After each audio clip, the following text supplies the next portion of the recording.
Are you making fun of me? Isn't it customary to bring high-end desserts?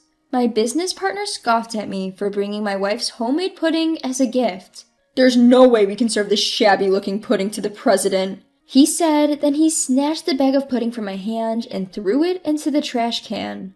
A sad sound echoed in the room. I was left speechless at this sudden incident. Overwhelmed by anger and frustration at not being able to do anything, I returned home. "That man's getting fired," said my wife with a mischievous grin. I was surprised by her smile, which was different from usual. The next day, I was invited to the president's office and was shocked by the unexpected turn of events. My name is Danny Klein, and this is my 10th year working as an office worker. I'm about to take a gift to a business partner, but I'm quite nervous. The reason being that the person I'm about to see is known to be difficult to work with. A man named Walter Morris. If you don't bring a gift he likes, he won't even have a proper conversation with you. At worst, he would say, "Something urgent has come up," and he'd send you back right away. Still, he's an important business partner, so I had to put up with him. One day, my manager came to my desk and said, "That company's patented technology is indeed excellent. You know that it has significantly grown our company." "Yes, but I also do notice that they've turned arrogant because of it." "Indeed, we used to work hand in hand to create better products." My manager's eyes narrowed as if remembering something, then he turned a sympathetic gaze on me. I let out a bitter laugh and ran my hand through my hair at the back of my head. "I've heard that the president and his wife are kind people, despite the current partner, the person in charge, being a difficult man. I hope for things to get better soon." "Indeed, it should improve in a while. It's tough, but that's part of the job." "Thank you, I'll do my best. But picking a gift each time is a headache. He accuses me of slacking off if I bring the same ones." "The gift? Oh, by the way, I remember that the president's wife is quite fond of pudding. If you have a chance to meet them again, how about buying a pudding?" Upon hearing my manager's words, I thought of a pudding from a particular store. Its texture was as smooth as cream and it melted in your mouth. It was a pudding that perfectly balanced richness and sweetness. The pudding made by my wife, Lily. Lily runs a small pastry shop that she has created by renovating a part of our house. Of course, the taste is guaranteed.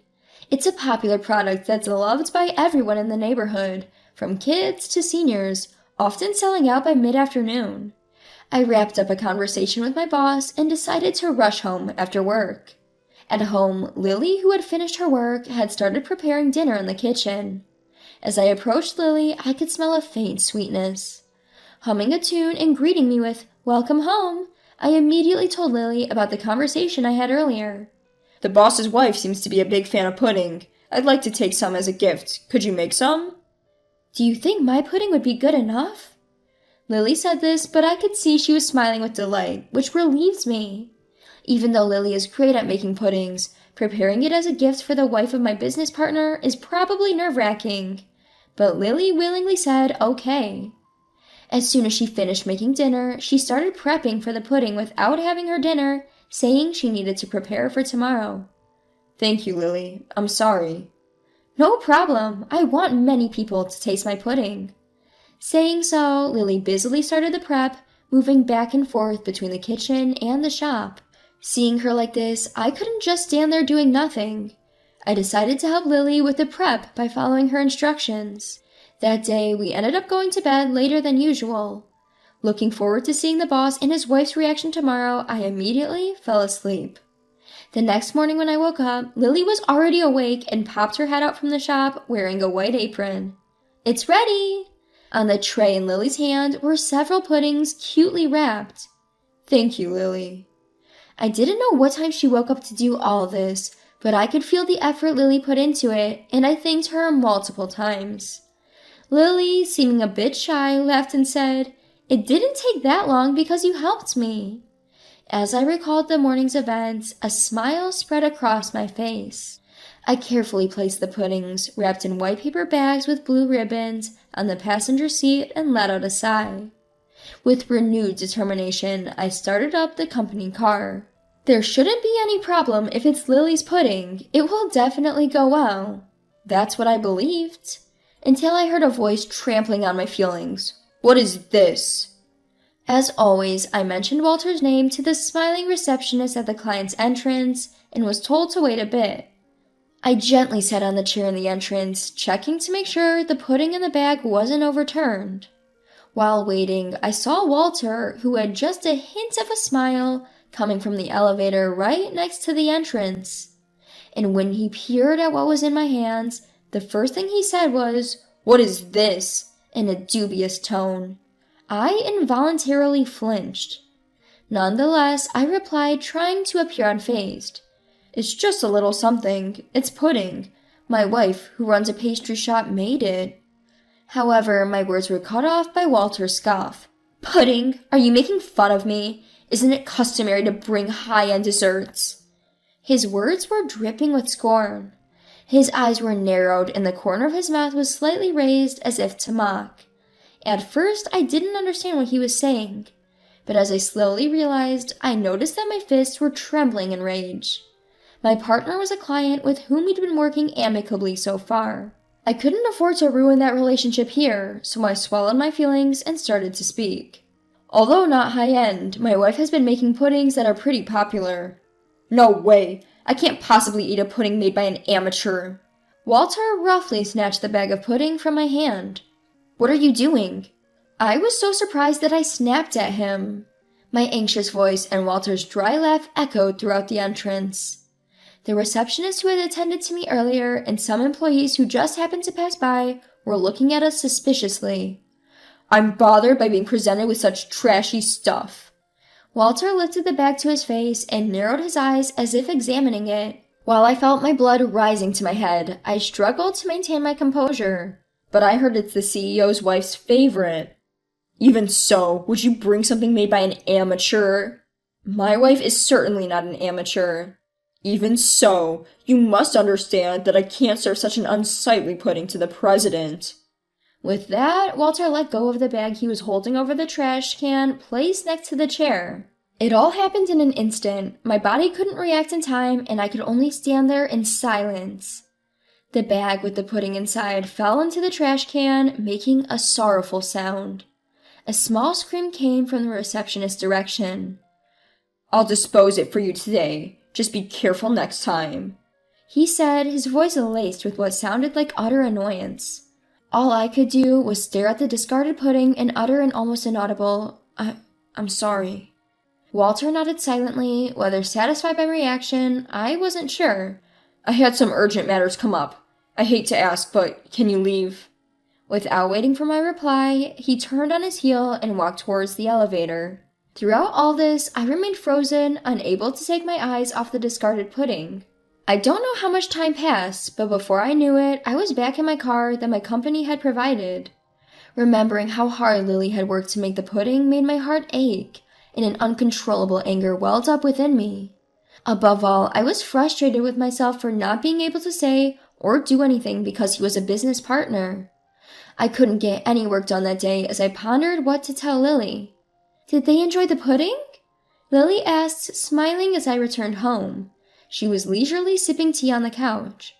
Caught off guard, I stopped untying my tie. "Did something happen?"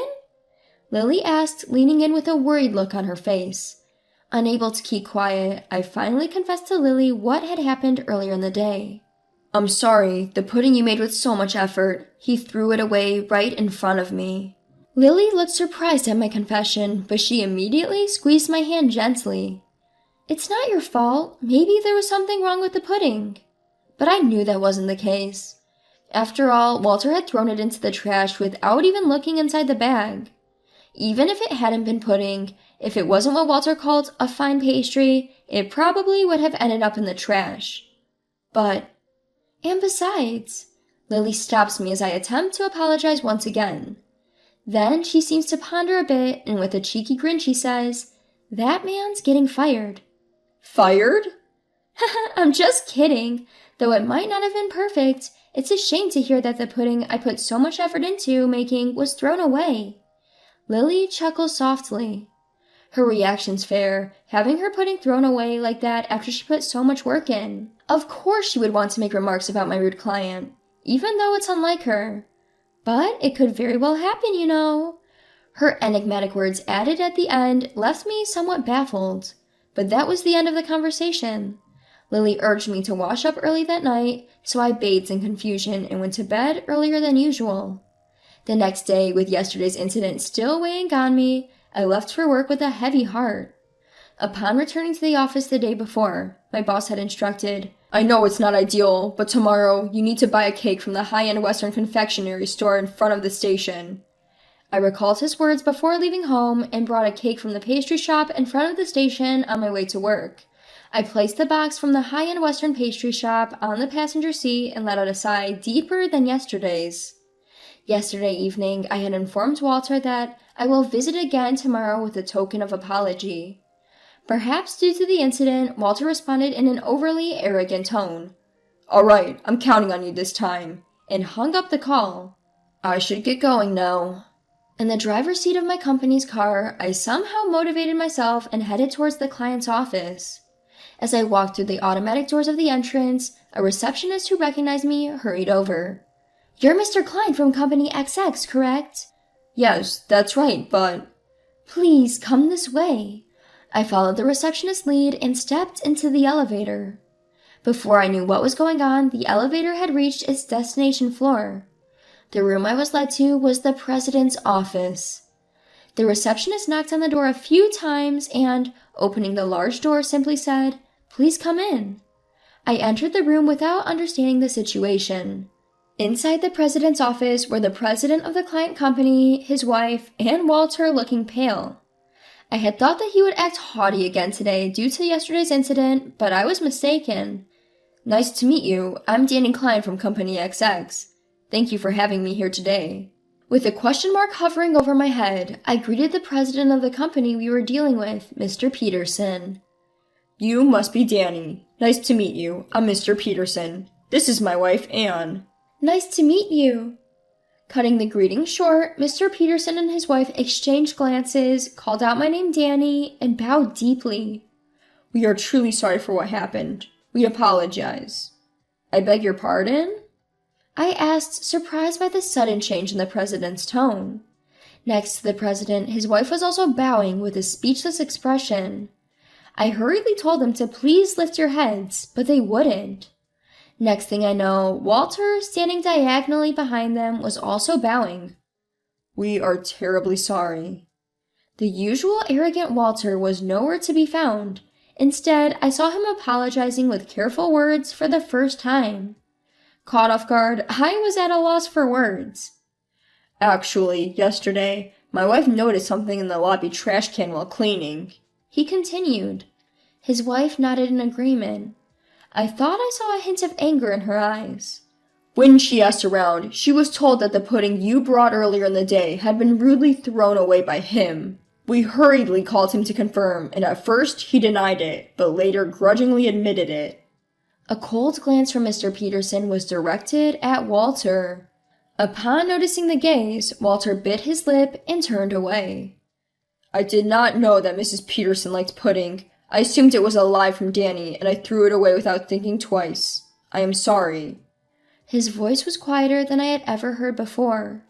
As I was stunned by the un-Walter-like attitude, Mrs. Peterson shook her head with a stern face.